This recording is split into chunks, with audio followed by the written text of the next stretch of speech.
Movie के starting scene में हम ज़ारा और उसकी बेटी अमायरा को देखते हैं जो कि नमाज पढ़ रही होती हैं। लेकिन तभी अचानक से कोई उनके रूम में एंटर होता है और ज़ारा की गर्दन को काट लेता है। उसका हस्बैंड और अमायरा जल्दी से इसके पास आते हैं, लेकिन तब तक उसकी डेथ हो चुकी होती है। यहाँ पर अकबर ज़ारा के मरने से बहुत टूट जाता है और अपने दिल पर पत्थर रखकर उसको दफन करता है। अब यहाँ से सीन शिफ्ट होता है और हमें 2 साल के बाद का टाइम दिखाया जाता है। यहाँ पर हम देखते हैं कि अकबर ने एक रैनेता नाम की लड़की से शादी कर ली है। असल में उसका शादी करने का कोई इरादा नहीं था, लेकिन बस वो अमायरा की देखभाल के लिए एक माँ चाहता था। लेकिन अकबर अपनी दूसरी शादी से पहले की तरह खुश नहीं था। वो अभी भी अपनी पहली वाइफ यानी ज़ारा को याद करता रहता था और उसके मर्डर का पता लगाना चाहता था। ज़ारा की डेथ के बाद से अकबर का अल्लाह पे से भरोसा भी उठ गया था। अब अकबर के पास उसके बचपन का दोस्त हसन आता है। हसन उसे समझाने की कोशिश करता है कि मस्जिद के मौलाना उसके बारे में पूछते हैं, उसे मस्जिद आकर नमाज पढ़नी चाहिए,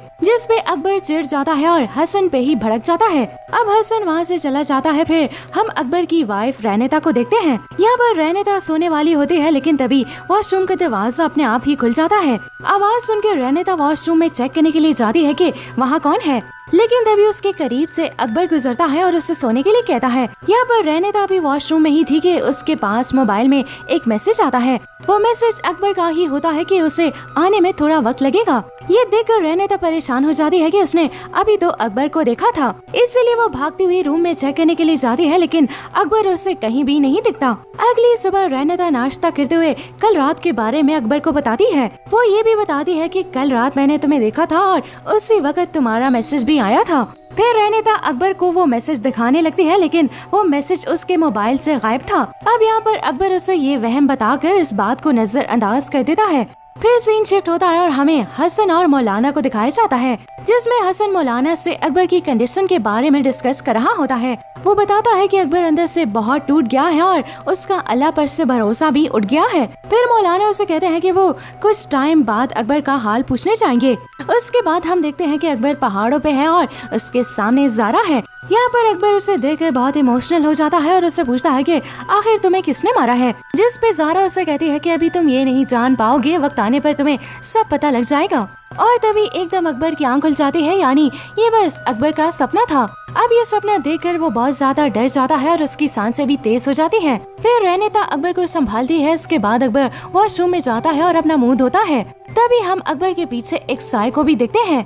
उसके बाद जब अकबर गेट खोलता है तो उसे पता चलता है कि गेट बाहर से लॉक हो गया है, जिस पे अकबर रैनेता को आवाज लगाता है कि गेट खोलो, तुमने क्यों लॉक किया है। थोड़ी सी कोशिश करने के बाद अकबर गेट खोल कर बाहर आता है तो वो देखता है कि रैनेता भी दूसरे वॉशरूम में लॉक थी। अब ये बात थोड़ी सी शॉकिंग थी कि घर में रहने वाले दोनों लोग अपने आप ही लॉक कैसे हो सकते हैं, यानी यहाँ पर कोई तो स्पिरिट है जो इन्हें डिस्ट्रैक्ट और हार्म करने की कोशिश कर रही है। अगले दिन हम देखते हैं कि अमायरा को हसन पढ़ाने आ रहा होता है, तभी उसको घर में कुछ नेगेटिविटी होने का एहसास होता है। अब हसन के जाने के बाद अमायरा अपने रूम में सो रही होती है, तभी उसको हॉरर विजन आने लगते हैं, जहाँ पर वो देखती है कि उसकी माँ रैनेता उसे मारने के लिए चाकू लेकर आ रही है। लेकिन तभी घबरा के अमायरा की आंख खुल जाती है तो उसे पता चलता है कि ये तो बस उसका सपना था।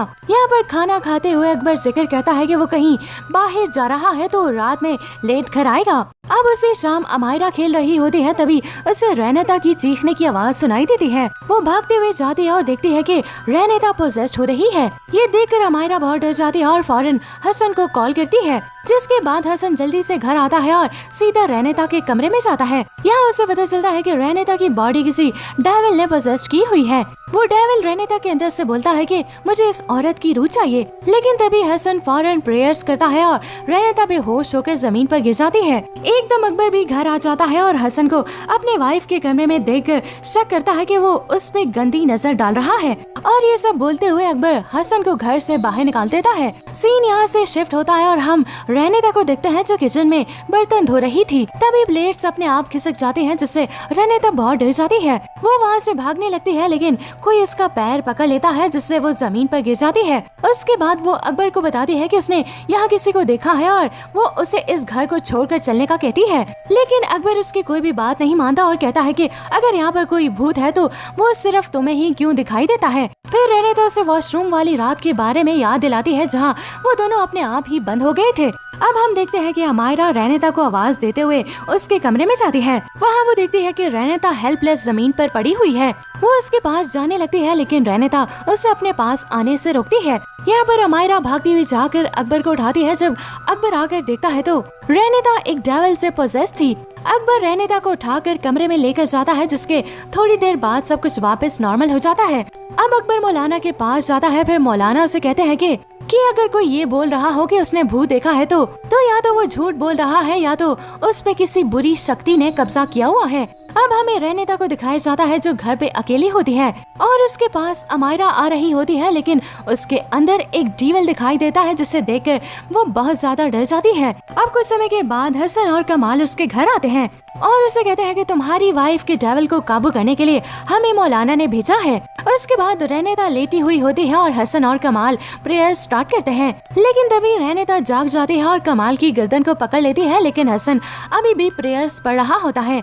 यहाँ पर हसन उस डेविल से पूछता है कि आखिर क्यों उसने रेनेता की बॉडी पे कब्जा किया हुआ है, जिसके जवाब में वो डेविल कहता है कि रेनेता ने उसे समझौता किया था कि एक के बदले दूसरा। अब ये समझौता क्या था ये तो हमें मूवी के एंड में ही पता लग जाएगा। अब हसन कुछ देर और दुआएं करता है और फिर रेनेता कैमल की गर्दन को छोड़ देती है। फिर थोड़ी देर बाद बेहोश होकर जमीन पर गिर जाती है। फिर अगले सीन में मौलाना हसन और कमाल अकबर के घर जाते हैं, जहाँ उसकी वाइफ से पूछते हैं कि क्या कभी तुमने शैतान से कोई समझौता किया था। इस पर रेनेता हाँ में जवाब देती है और कहती है कि ये बहुत बड़ा समझौता है। अब हसन उसे वहाँ जाने के लिए कहता है जहाँ उसने ये सब कुछ किया था। उसके बाद मौलाना अकबर को रेनेता के साथ रहने के लिए कहते हैं, जिसके बाद रेनेता और अकबर जंगल में एक जगह पर जाते हैं, जहाँ पर जाकर उन लोगों को एक भूतिया घर दिखाई देता है। फिर वो लोग उस घर के अंदर जाते हैं, तभी रेनेता को एक बेड पे सोता हुआ कंकाल दिखाई देता है। दोस्तों ये वही डेविल था जो रेनेता की बॉडी पर कब्जा करना चाहता था।